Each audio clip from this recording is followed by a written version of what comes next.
Hello everyone, welcome back to our channel Bioverse the universe of biology. और ये हमारी evolution के lecture series में नेक्स्ट लेक्चर है। इस लेक्चर में हम जानेंगे कि पॉपुलेशन जेनेटिक्स क्या होती है और वो कौन कौन से मैकेनिज़्म होते हैं जिसकी वजह से इवोल्यूशन जो है अकर करता है। ठीक है, तो जैसे आप कोई मशीन चलाते हैं तो उसके पीछे की एक मैकेनिक्स होती है, एक प्रिंसिपल होता है कि जिसकी वजह से वो मशीन उस तरीके से वर्क करती है। ठीक उसी तरीके से जैसे इवोल्यूशन है, ठीक है, तो इवोल्यूशन कैसे वर्क करता है, उसके पीछे की मैकेनिक्स क्या है, उसके पीछे की मैकेनिज्म क्या है। ठीक है, क्योंकि इवोल्यूशन तो एक प्रोसेस है, लेकिन ये प्रोसेस होती कैसे है तो वो हम जानेंगे। ठीक है, पहले तो देख लीजिए पॉपुलेशन और जेनेटिक्स। मतलब पॉपुलेशन के बारे में हमें जानना है कि कैसे वेरिएशन है पॉपुलेशन में। एक एक करके हम डेफिनेशंस देखना स्टार्ट करते हैं। तो न्यू डार्विनिज्म या फिर मॉडर्न सिंथेटिक थ्योरी के हिसाब से इवोल्यूशन क्या है? Evolution is a change in gene और एलील फ्रीक्वेंसी, ठीक है, in the gene pool of a population by action of natural forces, जैसे कि नेचुरल सिलेक्शन, जेनेटिक ड्रिफ्ट या जीन फ्लो। तो इवोल्यूशन बेसिकली और कुछ नहीं है, चेंज है किसमें? जीन या फिर एलील की फ्रीक्वेंसी में। मतलब जैसे सपोज करिए ए और बी दो तरह की जीन्स हैं, ए जीन की फ्रीक्वेंसी और बी जीन की फ्रीक्वेंसी एक्स और वाई है। ठीक है, अब किसी भी वजह से, चाहे नेचुरल सिलेक्शन की वजह से, चाहे जेनेटिक ड्रिफ्ट की वजह से, इसका जो फ्रीक्वेंसी है ये एक्स से क्या हो जाता है, ये सपोज करिए एम हो जाता है एक्स से, और वाई से क्या हो जाता है, एन हो जाता है। तो फ्रीक्वेंसी चेंज हुई ना, यही फ्रीक्वेंसी चेंज क्या है, इवोल्यूशन है। अब पॉपुलेशन जेनेटिक्स क्या है?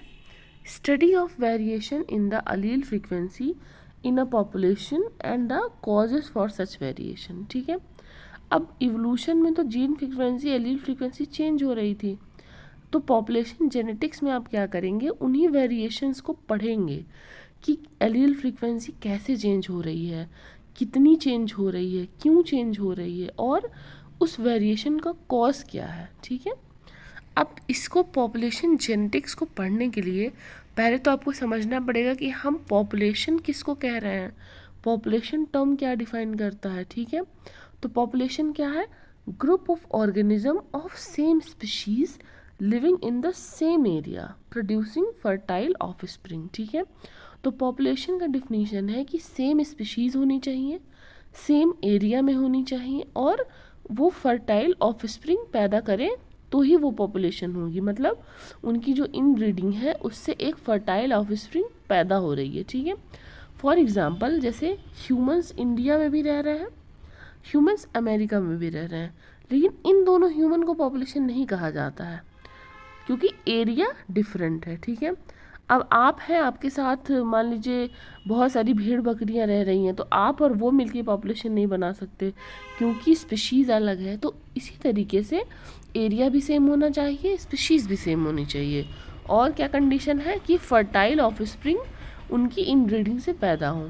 ठीक है, अब देखिए जिस पॉपुलेशन को हमें पढ़ना है वो पॉपुलेशन को क्या कहा जाता है, सिविल राइट पॉपुलेशन। क्या होती है वो पॉपुलेशन? या फिर जिसको कहते हैं isolated group of individuals living together in an area and showing free interbreeding at random. मतलब रैंडमली इंटरब्रीडिंग हो रहे हैं, फर्टाइल ऑफस्प्रिंग पैदा कर रहे हैं, और वो ग्रुप कैसा है, बाकी जगहों से आइसोलेटेड है। इसी पॉपुलेशन को मेंडेलियन या लोकल ब्रीडिंग पॉपुलेशन कहा गया डॉब जहांस्की के द्वारा। पैन मिक्टिक पॉपुलेशन कहा गया सीवेल राइट के द्वारा, और डीन कहा गया गिलमोर एंड ग्रेगर के द्वारा। ठीक है, तो ये लोग इसी चीज़ को तीन नाम दिए। तो अगर पैन मिक्टिक पॉपुलेशन कही जाए, या कभी डीम कहा जाए, या फिर मेंडेलियन लोकल ब्रीडिंग पॉपुलेशन कही जाए, तो उससे आप क्या समझेंगे, एक जगह पे कोई स्पीशीज़ आइसोलेटेड है, वो साथ में रह रहे हैं और वो रैंडमली इंटरब्रीड कर रहे हैं। ठीक है, मतलब कोई फिक्स पैटर्न नहीं है उनके इंटरब्रीडिंग करने का। अब देखते हैं मेंडेलियन पॉपुलेशन के बारे में हम थोड़ा सा। और मेंडेलियन पॉपुलेशन हम क्यों पढ़ रहे हैं, क्योंकि जब भी यहाँ पे हम बात करेंगे पॉपुलेशन जेनेटिक्स में, तो हम एक ऐसी ही पॉपुलेशन के बारे में बात करेंगे जो कि मेंडेलियन पॉपुलेशन है। ठीक है, अब मेंडेलियन पॉपुलेशन है ऐसे इंडिविजुअल्स हैं जो समवॉट सिमिलर जेनेटिक कॉन्स्टिट्यूशन रख रहे हैं, मतलब जेनेटिकली सिमिलर हैं, एक ही जीन पूल के हैं। Have genetic variation, genetically similar तो है लेकिन समवॉट मतलब थोड़ा थोड़ा वेरिएशन आकर कर रहा है। Population possesses a given gene pool, एक ही जीन पूल के व्यक्ति हैं वो लोग। There is free gene flow because of free interbreeding, अब क्योंकि कोई भी किसी भी के साथ इंटरब्रीड कर रहा है इसलिए जो जीन का फ्लो है वो कैसा है, फ्री है, रेस्ट्रिक्टेड नहीं है, ठीक है। Each member has equal chances of mating with any other member, यही तो रैंडम मेटिंग हुआ कि हर मेंबर का दूसरे मेंबर के साथ मेट करने का चांस इक्वल है। Inter population breeding is occasional and intra population is frequent, मतलब पॉपुलेशन के बाहर जो है ब्रीडिंग वो मतलब कभी कभी होती है, लेकिन जो पॉपुलेशन के अंदर जो है ब्रीडिंग है वो बहुत ही फ्रीक्वेंट है, ठीक है। उसी तरह से टर्म है जीन पूल।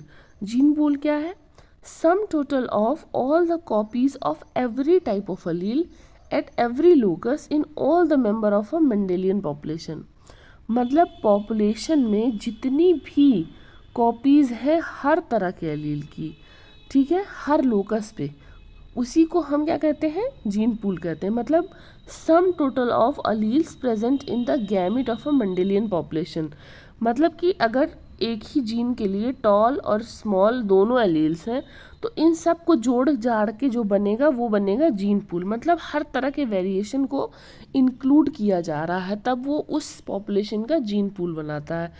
आसान भाषा में समझ लीजिए, टोटल जो है जेनेटिक वेरिएशन जो है वहाँ पे पॉपुलेशन में उसको जीन पूल कहा जा सकता है, ठीक है।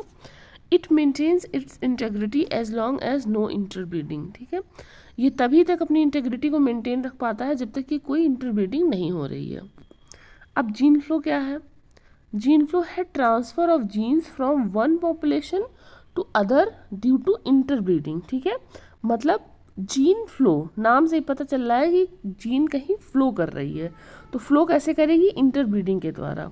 सिस्टर पॉपुलेशन मतलब क्या होता है, मतलब कोई एक पॉपुलेशन ए है कोई दूसरी पॉपुलेशन बी है, जब इनके बीच में जो है ब्रीडिंग करेंगे तो ये इंटर ब्रीडिंग हो जाएगा, और जब ए अपने ही पॉपुलेशन के अंदर ब्रीडिंग करेगी बी अपने ही पॉपुलेशन के अंदर ब्रीडिंग करेगी तो वो इंट्रा ब्रीडिंग हो जाएगी, ठीक है। तो जब इंटर ब्रीडिंग हो रही है उसकी वजह से क्या हो रहा है, जीन फ्लो हो रहा है, और जीन फ्लो किसकी मतलब क्या करता है, मिक्स करवाता है और रीशफल करवाता है जीन पूल को। मतलब जैसे पॉपुलेशन ए का कोई जीन पूल था, पॉपुलेशन बी का कोई अपना जीन पूल था, अब लेकिन इन लोगों में इंटरब्रीडिंग हो गया तो इन लोगों के अंदर जीन का फ्लो हो गया, मतलब इसका जीन अब इसके पॉपुलेशन में भी पाया जाएगा, इसका जीन इसके पॉपुलेशन में पाया जाएगा, तो ये इससे क्या हुआ, इनका जो जीन पूल था उसमें चेंज आ जाएगा। Gene pool size is increased by, देखिए जीन पूल का साइज़ कभी भी किसकी वजह से इंक्रीज़ होता है, इमाइग्रेशन की वजह से और म्यूटेशन की वजह से, मतलब कोई बाहर से आपके पॉपुलेशन में शामिल हो रहा है या म्यूटेशन हो रहा है तो जीन पूल इंक्रीज़ हो जाएगा, ठीक है। और जीन पूल डिक्रीज़ कब होगा, जब इमाइग्रेशन होगा, मतलब पॉपुलेशन से कोई बाहर जाएगा, नेचुरल सिलेक्शन हो जाएगा या फिर जेनेटिक ड्रिफ्ट अकर कर जाएगा। अभी हम आगे जेनेटिक ड्रिफ्ट भी अच्छे से पढ़ेंगे, नेचुरल सिलेक्शन भी अच्छे से पढ़ेंगे, तो परेशान नहीं होना है, धीरे धीरे हम एक एक करके चलते हैं, ठीक है। अब इसी क्रम में हमें क्या नेक्स्ट जानना है, जीन फ्रीक्वेंसी को समझना है कि जिसकी बात हो रही है कि जिसके चेंज की वजह से इवोल्यूशन कॉज हो रहा है, बल्कि यहाँ तक कहा जा रहा है कि जिसके चेंज को ही इवोल्यूशन कहा जा रहा है, तो वो क्या है, proportion of an allele in the gene pool as compared with other allele in the same locus। तो जीन फ्रीक्वेंसी क्या है, एक एलील का प्रपोर्शन है दूसरे एलील के रिस्पेक्ट में, ठीक है, मतलब एक तरह से आप कह सकते हैं कि वो एलील जो है वो पॉपुलेशन में कितनी बार अकर कर रही है। पहले हम लोग फ्रीक्वेंसी को पढ़ते थे तो फ्रीक्वेंसी में क्या था, नंबर, वो चीज़ कितनी बार आ रही है। मान लीजिए मैं एक लाइन लिख रही हूँ 3 1 3 2 3 5 3 6, ठीक है, तो इस नंबर में 3 की फ्रीक्वेंसी क्या है, तो आप सिंपली क्या करेंगे, गिनेंगे 1 2 3 4, तो हम ये बोलेंगे कि 4 है 3 की फ्रीक्वेंसी 4 बार आकर की है। उसी तरीके से हम ये देखते हैं कि जीन पॉपुलेशन में कितनी बार आ रही है, फ्रीक्वेंसी क्या है जीन की। Change in allele frequency within a single population over time is called micro evolution. अब देखिए इवोल्यूशन तो ये है, लेकिन हम इतनी छोटे लेवल पे बात कर रहे हैं, मतलब एकदम स्मॉलेस्ट लेवल पे, जो कि जीन और अलील है, इस वजह से हम इसको क्या कहते हैं, माइक्रो इवोल्यूशन। हम माइक्रो लेवल पे बात कर रहे हैं। अब फॉर्मूला देखिए फ्रीक्वेंसी ऑफ अलील, तो फ्रीक्वेंसी ऑफ अलील ए क्या होगी, number of A allele upon total number of अलील।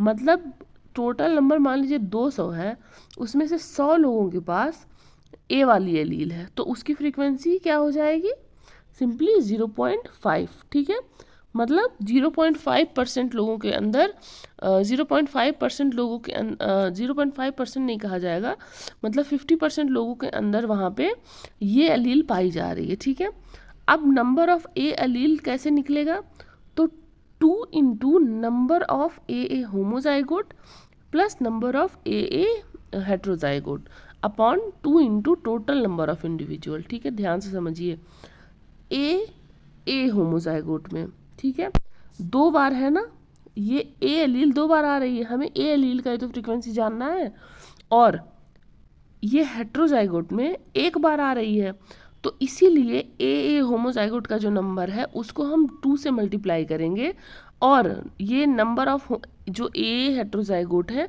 इसको हम मल्टीप्लाई नहीं कर रहे हैं, क्योंकि इसमें सिर्फ सिंगल अलील है।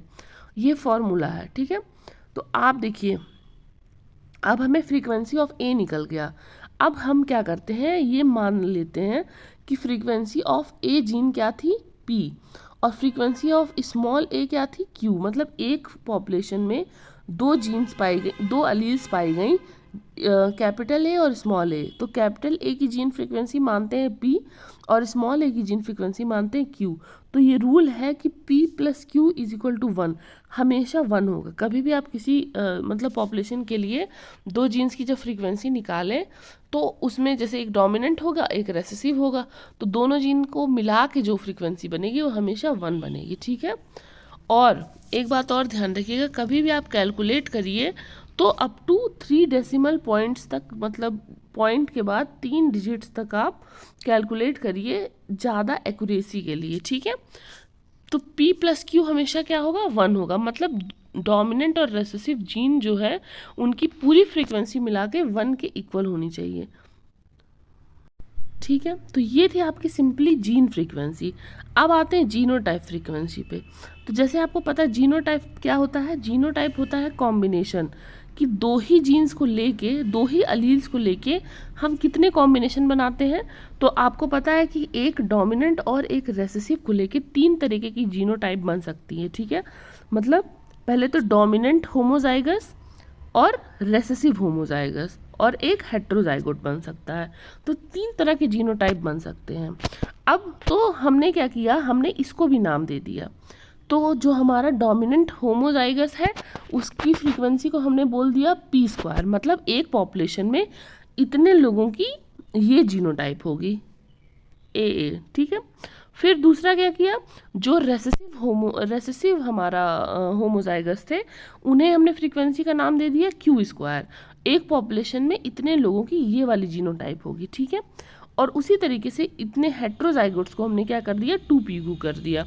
अब देखिए इसका भी यही फॉर्मूला है कि p² plus q² plus 2pq is equal to 1। ये हम लोग फॉर्मूला मैथ में पढ़ते थे ना, a² plus b² plus 2ab is equal to 1। ठीक है, तो इसी तरीके से हम इसको वेरीफाई कर लेंगे। अब ये आपको जीन फ्रीक्वेंसी और जीनोटाइप फ्रीक्वेंसी दोनों मैंने बता दी। अब नेक्स्ट लेक्चर में हम क्या पढ़ेंगे, हार्डी विनबर्ग का लॉ पढ़ेंगे, और ये जो सारे टर्म्स हमने इस्तेमाल किए हैं, जीनोटाइप फ्रीक्वेंसी हुआ, जीन फ्रीक्वेंसी हुआ, ये सब जो है अब हम अप्लाई करेंगे हार्डी विनबर्ग इक्वेशन में। ठीक है, तो लेक्चर अगर आपको पसंद आता है तो कमेंट सेक्शन में बताइए, कोई डाउट हो तो कमेंट सेक्शन में पूछिए, और साथ ही साथ चैनल को सब्सक्राइब करके रखिए और टेलीग्राम चैनल को भी ज्वाइन करिए, क्योंकि ये सारे नोट्स मैं आपको टेलीग्राम चैनल पर ही दे पाती हूँ। तब तक के लिए पढ़ते रहिए, बढ़ते रहिए, keep learning keep growing. Thank you.